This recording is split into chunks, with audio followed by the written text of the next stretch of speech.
Yes, sir. Obviously, not your province that you hope to be fighting in, but Canada nonetheless. You missed the last fight card on the return. So how's camp been? How are the emotions now that you're gonna, you're fighting in Canada again?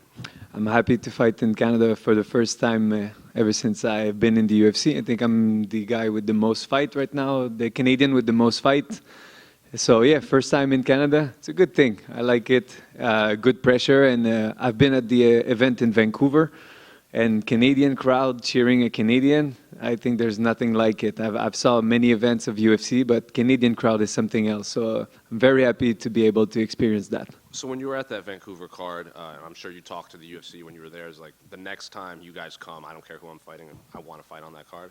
Yes, for sure. I'm trying to get proper matchups in order to develop it and get closer to the top 15 and everything. But now the cards align properly for me to be on the Toronto card. So here we are. And obviously you're fighting Sean Woodson. What did you think when his name came across your desk? Didn't know much. I knew one time he commented on one of my pictures on Instagram. He said, let's fight. I said, sure, one day, pumpkin or something like that. And here we are. So I knew the guy. I'm very happy to fight him because he's a striker, a good boxer, and it's also about his frame. It's fun that martial art, you can prove that you can fight different frames, and you have a weird one, difficult one to apply proper techniques against because of the reach advantage. So very interesting fight. I was very happy that his name popped in, and maybe not many people knows him right now, but he's still 5-1 in UFC. It's a very good record, and there was this little thing with Saldana. But yeah, good fighter. I watched most of his fight a lot, and it's a very interesting frame. You said he has good boxing, but he's on record saying that he might have the best boxing in the UFC. So since I'm sure you've gone back and watched some of his fights, how do you rate his boxing? Is it some of the best you've seen in the UFC? No, because what he does it good.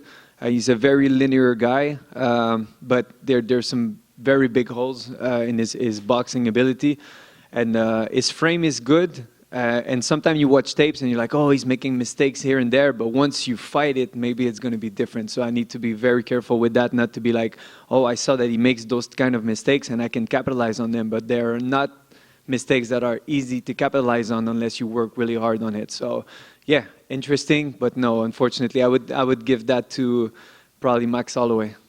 And the last one for me, he's also known to kind of showboat in there too, like when opponents like miss on strikes, he'll like kind of look and do stuff like that. So does that excite you too, that you're also going to be fighting a showman in there, not just a high-level striker? Yes, of course he likes to do mimics, and he likes to put you like asleep with his kind of weird way of doing things. It's part of martial art. He's setting up traps. He wants you to overcommit and clip you. So it's my duty to not fall into those baiting tactics that he puts in. Charles, I'm just looking at your Twitter. Do you run your own Twitter? Yes. So there's a couple of quotes I wanted to run past you. Maybe you could explain them. On December 18th, you said, the dildo of consequences rarely comes with lube. I'm curious, what's the meaning behind that one? That, yeah, sometimes consequences are painful, and when you do the wrong choice, and yeah, lube is important, kids. And then for this fight, I'm at a disadvantage because of the reach. I will use the same strategy I use with my stepsister, penetrate and dominate. That philosophy comes from where? It's important to take chances in life. I should have phrased it that way. No, I'm just having fun with Twitter. And yeah, I'm having fun. It's a fun road. I say stupid stuff. And I'm not that related. Like, we have the same father, but we have a different mother. So we're not that close. Thank you for clarifying that. And I have to say, it's one of the most underrated Twitters in the business. Thank you. Hey, Charles? Where to? Guess I'll have to do Yes, sir. Oh, maybe I do? Okay, there we go. Did you bring anyone in specifically for Sean's build? Like, he's going to have a reach advantage, a little bit taller. Who did you get to work with for this camp? Nobody that is properly known. We have very good strikers. I think the kickboxing in Quebec is growing a lot. So it was mainly kickboxers. And unfortunately, it's very hard to replicate someone like Sean Woodson. And it's going to be very hard for him to replicate someone like me as well. So it's something when say, oh, I'm trying to mimic this fighter, so I brought in this guy. It's very hard, even though we don't take into consideration his build. It's very hard to replicate someone. And so, yeah, I had tall strikers with me, but I don't think they're on the level of Sean, unfortunately. But it was more about me applying the tactics I'm going to use more than to trying to mimic Sean that much. It's been a while since the UFC's been to Montreal. I'm sure you'd love to fight there. Is that something you or your manager has talked to the UFC about? Like, hey, when are we going to get our card? Unfortunately, Canada, especially Montreal, is very hooked on hockey. We're not that popular, and we had George who set up the bar very high. And unfortunately, media like me, Barrio, who are from Quebec, and Johan, I don't think we would be able to fill in the shoes of George as it is right now. And because it's a big arena. The Bell Center is a very big arena. It would be hard. I'm being completely transparent here. It would be hard to fill it. So if they would come to Montreal, please put a good card for UFC fan, not only Canadian Montreal fans. So yeah, if they come back, I would love to be on the card, of course, but put some UFC attraction on it. Where does a win over Sean Woodson, especially a finish, sort of put you in the grand scheme of things? I believe this would be your third win in a row, something I know I'm sure you've thought of. You haven't got that yet in the UFC, 3 straight wins. Yes, it's going to be the first time. Plus, I'm going to be heading towards the end of this contract. So financially, it's a good advantage to have to talk when you're on the 3-fight winning streak. So yeah, victory is very important, and it puts me up there for probably the me, I like watching, let's say, Diego Lopez, and there's the Brazilian guy who took off his short, Joao Anderson. So yeah, I see these guys because there's a couple of us who are near the top 15, and yeah, there's a lot of names who are interesting after a victory. But first, let's handle business this weekend. And just last one for me, a little bit bummed. Your brother, I know, was supposed to fight on Unified the day before. Kind of an interesting fight because you fought TJ Laramie, yes, Tony's brother. How's Lewis doing, and how soon can we see him in the UFC? It seems like he's always been on the cusp.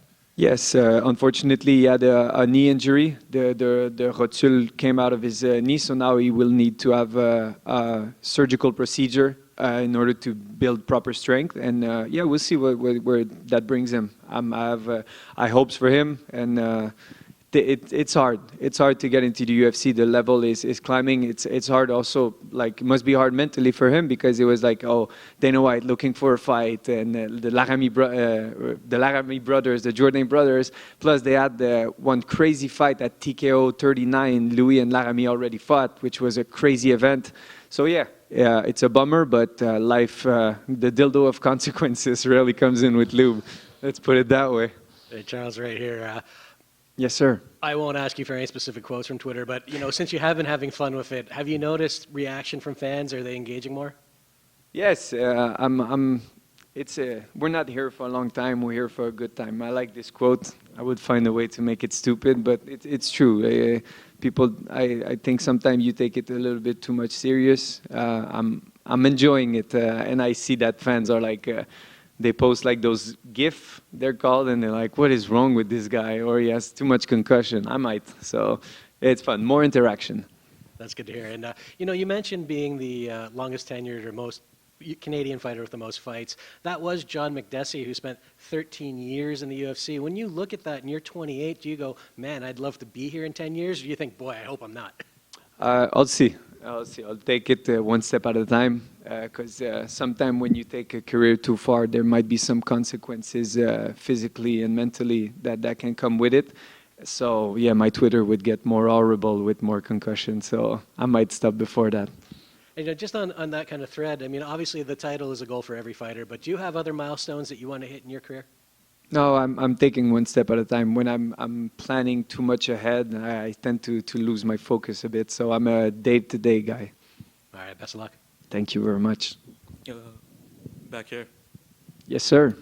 Yeah. So last time the UFC was in Canada, you did an interview where you said that you had been too immature in your fights up till that point. Yes. That you had been in too many close decisions. So how have you matured since then? It's to understand there's 5 minutes in a round, and if you're ahead, you don't need to do that spinning heel kick that might get you down. So that's what I was talking about, the immaturity. There's some risk that you can take when there's an opportunity for it, but those opportunity comes, don't try to chase them too much. So that's what I meant by being an immature fighter. And now I know, like against Kron, I was looking at the clock. Okay, I'm in his guard. Did he throw more punches than me? I'm more conscious about the fact that because there's a lot of fighters, let's say in the top 15, they're not only good at fighting, they're good at winning. So I need to be good at winning if I want to reach that level. There's some guys who knows what they're doing, and once they know they have 2 rounds in the book, they fight on the defensive for the last round, everything. So I need to be taking those things into consideration now.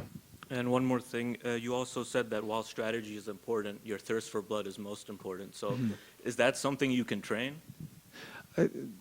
I was fortunately born with it. I was never a very skilled fighter, but I had balls when I was younger. Let's say in TKO, I became double champ, and I never had strategy during a fight. It's just, oh, you're fighting this guy. What's your strategy? I was like, I don't know. I'm gonna punch him, you know. So I never had that much strategy. But now building up with time, aging, I see that it's very important, to apply not only strategy, but I see that you can see it. There's a lot of guys who are very good strategists, and when it comes to fighting, but they don't have like that extra bloodthirst. And unfortunately, when they reach that level where you need to mix the two, it doesn't go well for them. So yeah, I think I'm blessed to have this thirst for blood. Thank you. Thank you.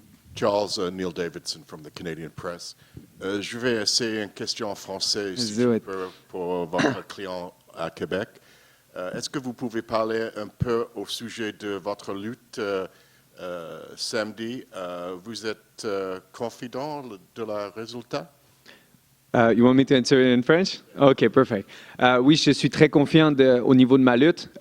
Sean Woodson est pas très habile en termes d'amener au sol. Sa lutte ne m'impressionne pas. Ça reste un combat d'MMA, mais je dois être conscient qu'il peut m'amener au sol aussi. Mais c'est pas la plus grosse menace que Sean Woodson m'apporte. Yes, sir. I'll go with another question in French if people don't mind. Salut Charles, ça va bien? Ça va bien, toi? Oui. Tu parlais un peu de ne pas de rester trop longtemps tantôt. J'aimerais juste te ramener à Oli Mercier qui a décidé d'arrêter probablement au bon moment dans son cas. Est-ce que tu prends des notes de ce qu'il a fait, des décisions qu'il prend par rapport à ça? Oli a gagné 2 fois PFL, ce qui est vraiment impressionnant. C'est 2 millions de dollars, c'est 8 combats en 2 années. Je lui lève mon chapeau. Oli a une façon de combattre qui n'est pas la mienne. J'ai une façon de combattre qui est beaucoup plus dangereuse. Je suis beaucoup plus à risque de manger des coups parce que je ne suis pas un aussi bon tacticien que lui. On va mettre ça comme ça. Je suis plus dans le spectacle, dans le sang. Donc, on est très différents. Donc, c'est sûr que nos parcours vont être encore une fois, très différents. Yes, sir. Charles, over here. You said you don't like to look ahead, which makes a lot of sense. But this is entering, I think, your 5th year in the UFC. Have you had a chance to look back at all, and how would you sort of describe your run so far with the company? A courageous run, a lot of bad decisions, which made me a better fighter, a better man overall.